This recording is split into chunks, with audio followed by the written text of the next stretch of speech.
It's just about noon and I'm about to dig into this ripe papaya. It's been sitting on my counter for a few days. I've been waiting for it to get a little bit soft and fragrant, and it smells delicious and I can't wait to get into it. I'm probably going to squeeze a little bit of lemon juice on there, and I'm going to eat both sides. This is a Hawaiian papaya, by the way.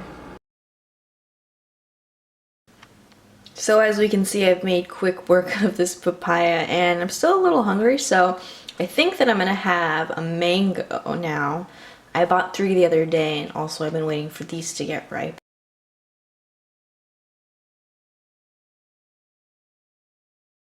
So I went to grab some mangoes to snack on, and this guy's fine. I already ate half of him, but I noticed the one that I had at the bottom of my fruit bowl, I guess it got a little bruised from all the weight of the other fruit. And so he's got these bruises, but I'm still gonna eat it because I really like mango. I'll probably just cut these parts out and then eat the part that's yellow. Yeah, so this mango's got like brown fibers running through it. I don't know if that's okay, but from what I can tell, the texture and the taste is pretty normal. So I'm just gonna keep eating it because that's how much I love mango, and if I feel sick afterwards, then we'll know why. I'm about to brew myself a cup of this traditional medicinals Echinacea Plus tea, and to be honest, I don't really like the flavor of Echinacea that much. It's very, very herbal, very medicinal flavor, but it really supports your immune system, especially now.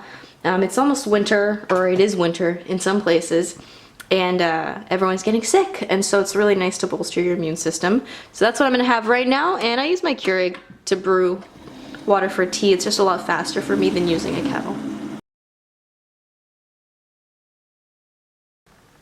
Fun fact about me, I like all my drinks to be like lukewarm. And so I'm probably gonna leave this here for a good 10 minutes or 15 minutes until it's either lukewarm or room temperature. I have worked at a cafe before and I never understood people who could order their drinks like 200 degrees, extra hot. It makes no sense to me. So as soon as this is palatable to me, I will have that. Alright, it's been about 2 hours since I had that fruit for breakfast. I chugged that echinacea tea. I've just been hanging out around the house, watching some YouTube videos, getting some recipe ideas for Thanksgiving. I've never done a vegan Thanksgiving, so I'm pretty excited to experiment. But right now I'm going to start cooking something hot for lunch. I'm really craving like some more zucchini noodles, so I'll show you that. But in the meantime, while I'm cooking, because I'm pretty much always eating, I'm going to be snacking on these little sandwiches that are made of just a cored and sliced apple. I think it's a Honeycrisp apple, but I'm not entirely sure. Organic, of course. And I spread a little bit of almond butter on them. It's just really sweet and delicious.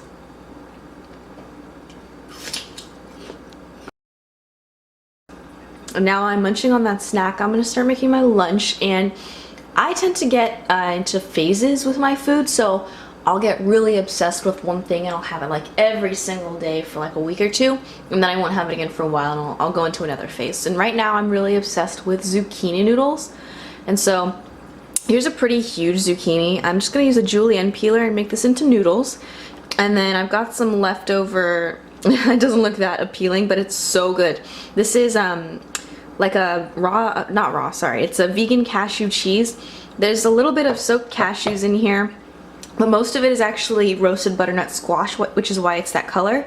It's got a lot of spices and nutritional yeast, of course, for that cheesy flavor. Probably gonna be posting a recipe pretty soon showing you guys how I make this, but I've been pretty obsessed. I had it on some baked potatoes yesterday. You could put on pretty much anything. You could use this on tortilla chips if you wanted. I try not to eat anything that's fried though. So I'm gonna add this, like warm it up a little bit and add it to my zucchini noodles. And then this isn't a very like cohesive or like well-themed lunch, but that's pretty much how I eat. I just have whatever is in my fridge and whatever I feel like. It doesn't necessarily have to follow a theme. Well, sometimes it does, but I've got some leftover okra here, and I roasted this with cherry tomatoes, and then there's like a sauce. Of course, it's oil-free. It's just pureed like cilantro, garlic, ginger, and onions. It tastes so good.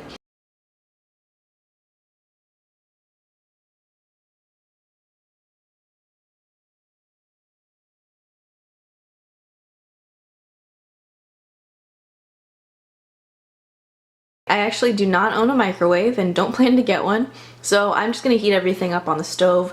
I'm gonna heat it all together in this big pan because I'm pretty lazy. I don't like doing dishes, and it's gonna be easier to clean up this way.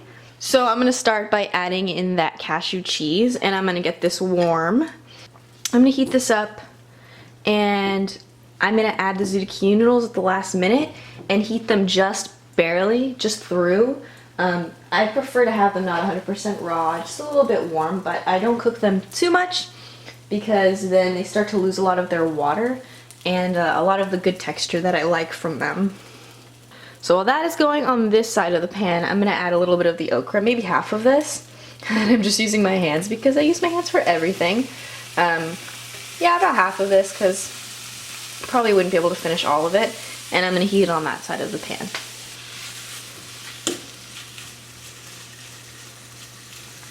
Gonna add just a little bit of water to the cheese sauce so it doesn't dry out and get crusty on the bottom of the pan, and so that it'll spread a little bit nicer over the zucchini noodles. Just keep heating it through, keeping it moving.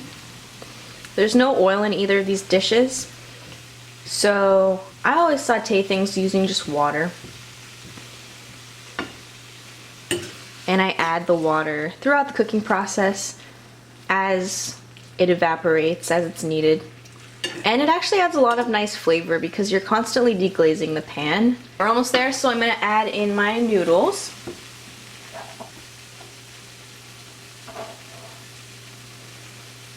Oh, they're so beautiful. And then I'm just gonna toss them. And I'm gonna keep feeling them until they're just heated through. Just a little bit soft.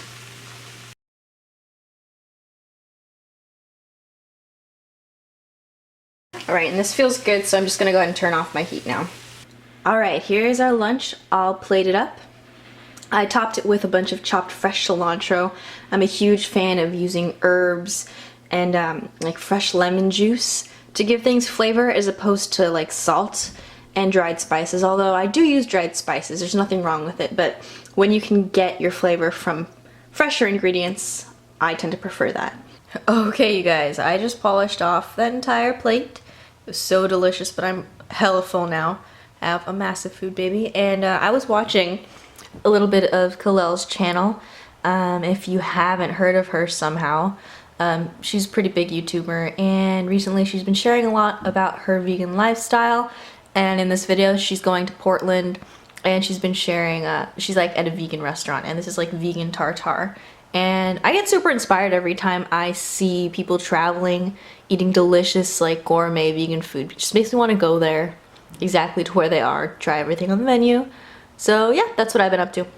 Hey again guys, it's been about like an hour and a half since I had lunch, and I've just been doing some chores, cleaning, did the dishes, sorted my laundry, and then I did my makeup.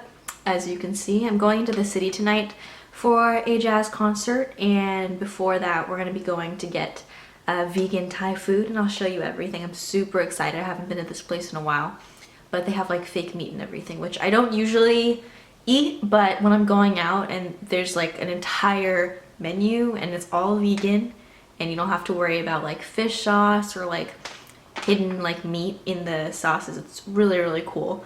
But yeah, I've just been doing my makeup, getting ready for tonight, and I just had a little snack. I had like 3 or 4 of these little clementines. They're so good, so juicy. They don't have seeds. I love the flavor of oranges, but I just can't be bothered to be peeling them and like spitting the seeds out and all that. Then the other day I was at Whole Foods, and out of curiosity, I wanted to pick up these guys, and they're just little raw like chocolate cookies, and they just contain coconut, sprouted sesame seeds, dates, and cacao powder. So super clean ingredients list, and they're not like amazing. Obviously they're not going to taste like cookies with like vegan butter and refined sugar in it, but I kind of like them. Like the flavor is really good. At first I thought I didn't like them, but then after it sat on my tongue for a little bit, I really started enjoying it. So I just had a handful of these. The sesame flavor is definitely very prominent, but I really like sesame seeds and I love coconut, so this is interesting. Probably wouldn't buy it again, but I might get like another flavor of the same sort of thing. Hey there, just got back from dinner and the concert. It's about midnight and to be honest I'm really exhausted, but I wanted to come on here and wrap up the full day of eating for you guys. We ended up going to a vegetarian Thai restaurant in the city. It's called Thai Idea, and anything there I believe can be made vegan, but everything is by default vegetarian, and I don't think there's any dairy or anything. But some of the dishes do include egg, like their fried rices, and you can just ask them to omit that. And I didn't film inside the restaurant because I felt a little bit awkward talking to a camera, but I did take photographs, which I'll include here. We ended up ordering 3 things. We got, for an appetizer, these like rice paper spring rolls. So they had rice paper, rice noodles, tofu, and fresh veggies, and they came with this really delicious peanut sauce. I never met a peanut sauce I didn't like. It's always so savory and amazing. Then we ordered pineapple fried rice, which had obviously pineapple, it had cashews, it had some raisins in it, and that was really delicious as well. And then as our entree, we ended up ordering penne shrimp avocado like curry, it was just like a curry dish with faux shrimp and some chopped avocado, which was delicious as well. I do want to point out that the way that I ate at this restaurant is not the way that I eat on a day-to-day basis. As I mentioned before in the video, I do eat a high-carb, low-fat diet almost 100% of the time when I'm at home and cooking my own meals. But I think there's something to be said about letting yourself have things in moderation. So if I go out to eat, which I rarely do, to be honest, I actually really prefer cooking at home because I can really control what's in my food, and I like to do that. So I don't eat this way all the time, but when I go out, I let myself eat what I want, provided that it's vegan. Does that make sense? Okay. And that is my full day of eating. And I really want to thank you guys for watching this, my very first video. And I hope that you'll subscribe if you enjoyed it and would like to see more like it. I'm going to be doing a lot of cooking videos, grocery hauls, and also some other lifestyle-oriented videos. So you can look forward to that. And thanks again for watching, and I'll see you soon. Bye.